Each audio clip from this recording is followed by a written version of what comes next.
Welcome to Mufti Muhammad Nadeem Hussaini official YouTube channel. Mufti Sahib کے channel کو subscribe کریں تاکہ ہر آنے والی ویڈیو سے باخبر رہیں۔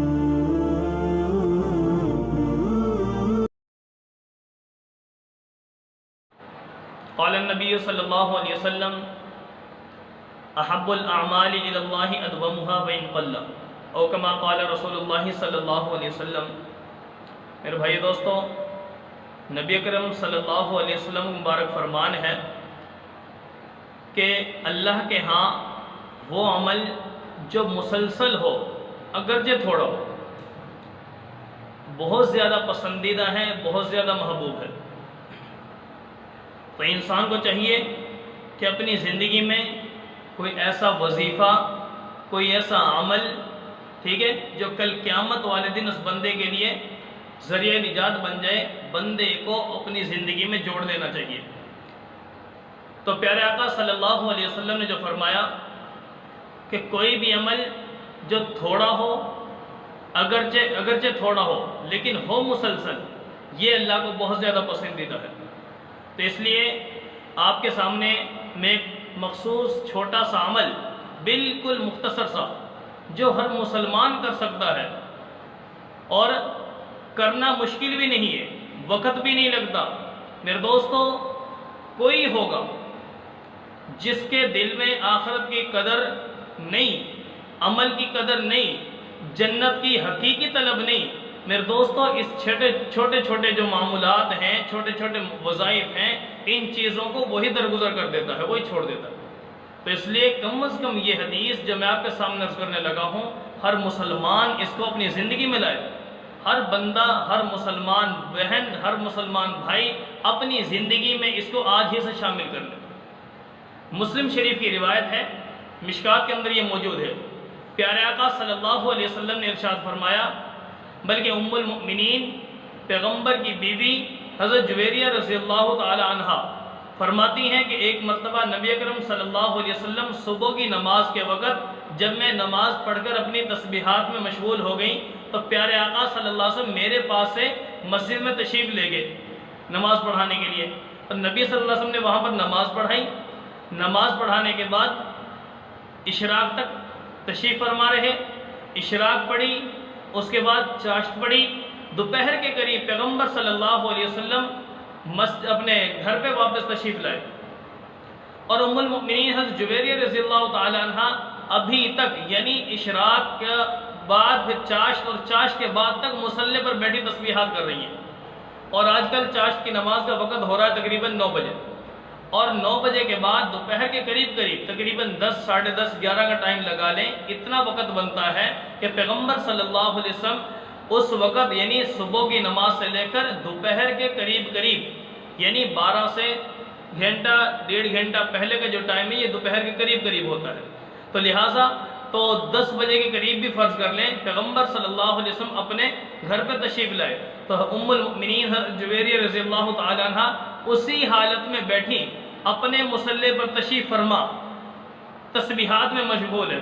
تو محبوب علیہ الصلوۃ والسلام نے فرمایا، اے جویریہ، کیا اسی حالت میں بیٹھی ہے جس حالت میں چھوڑ کر گیا تھا؟ عرض کرنے لگی، جی حضور، میں اسی حالت میں بیٹھی تسبیحات میں، ذکر میں، اللہ کی عبادت میں مشغول ہوں۔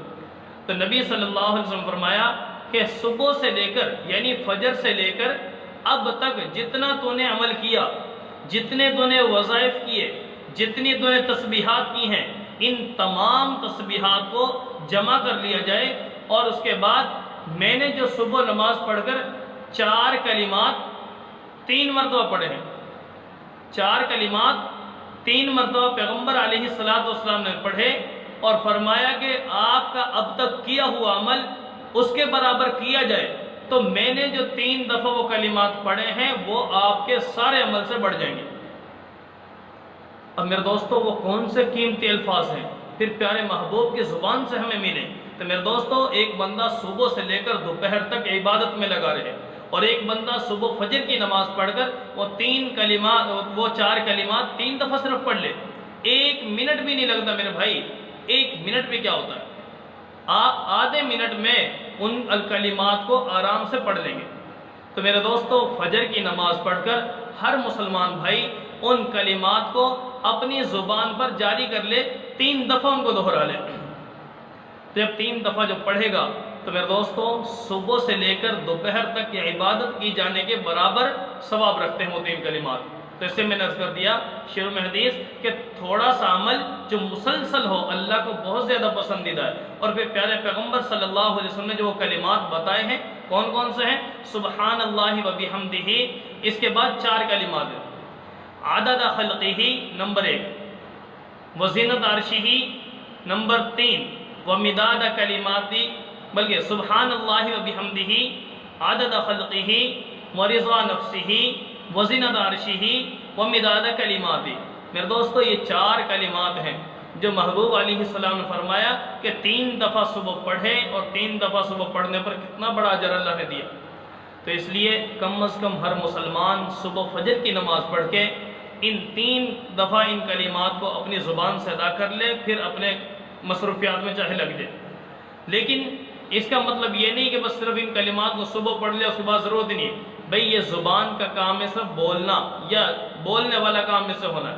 تو عبادت جو زبان کے ذریعے تسبیحات، تلاوت جو بھی کچھ ہوتا ہے، تو اس زبان کو اللہ کے ذکر سے، پیارے محبوب صلی اللہ علیہ وسلم کے نام نامی، اسم گرامی، درود شریف، ان چیزوں سے اس زبان کو تر و تازہ رکھیں، ہر وقت پڑھتے رہیں، ٹھیک ہے؟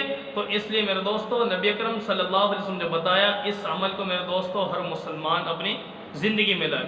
سبحان اللہ و بحمدہ، عدد خلقہ، ورضا نفسہ، وزینت عرشہ، ومداد کلماتی، ٹھیک ہے؟ تو ان کا مطلب اور ترجمہ کیا بنتا ہے کہ اے اللہ تو پاک ہے، ہم تیری تعریف کرتے ہیں، کس کی بقدر؟ فرمایا عدد خلقہ، تیری مخلوق کے تعداد کے برابر، ٹھیک ہے؟ اور اسی طرح فرمایا کہ اے محبوب صلی اللہ علیہ وسلم ورضا نفسہ، محبوب نے فرمایا اے اللہ ورضا نفسہ، ہم آپ کی تعریف اتنی کرتے ہیں جس سے آپ راضی ہوں، ومداد کلماتی، اور فرمایا آپ کے کلمات کی تعداد کے برابر ہم آپ کی تعریف کرتے ہیں۔ اسی طرح فرمایا وزینت عرشہ، اور آپ کے عرش کا جو وزن ہے اس وزن کے بقدر ہم آپ کی تعریف کرتے ہیں۔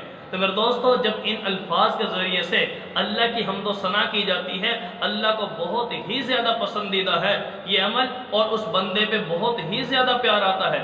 اللہ ایسے بندے کو جو مستقل ان الفاظ کے ساتھ اپنے رب کی حمد کر رہا ہوتا ہے، اللہ رب العالمین اس بندے کو اپنا محبوب بنا لیتے ہیں۔ تو اللہ کے محبوب آج ہم بن جائیں گے تو انشاءاللہ العزیز مسلمان کی جو ایک تمنا ہے، ایک مسلمان کا ہدف ہے، وہ ہے جنت۔ تو انشاءاللہ العزیز اللہ رب العالمین آسانی کے ساتھ ہم تمام مسلمانوں کو وہ جنت کے درجات، وہ جنت کے محلات، وہ جنت کی نعمتیں اور وہ پیغمبر کا پڑوس اور اپنے خاص قرب میں اللہ تعالی ہمیں جگہ عطا فرمائیں گے۔ تو اس لیے ان کلمات کو لازمی طور پہ ہر مسلمان صبح نماز کے بعد پڑھا کرے۔ وآخر دعوانا الحمدللہ رب العالمین۔